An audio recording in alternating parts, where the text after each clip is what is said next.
პერუში უკვე მეორე დღეა გრძელდება მასშტაბური პროტესტი პრეზიდენტ დინა ბოლუარტესა და კონგრესის წინააღმდეგ. კვირა საღამოს დედაქალაქ ლიმაში დემონსტრანტებსა და პოლიციას შორის შეტაკებები მოხდა. სამართალდამცველებმა 9-მსადენი გაზი გამოიყენეს. მომიტინგეებმა კი საპასუხოდ ქვები დაუშინეს.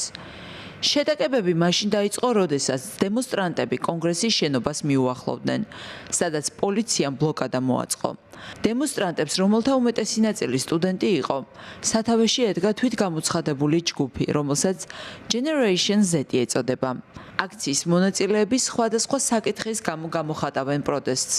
ისინი მოითხოვენ უკეთეს ხელფასებსა და შრომითი პირობების გაუმჯობესებას.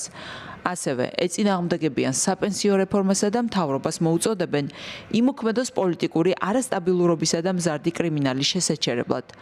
პერუს პრეზიდენტი შეტაკებების ფონზე გაემგზავრა ნიუ-იორკში, სადაც გაეროს გენერალურ ასამბლეაში მიიღებს მონაწილეობას.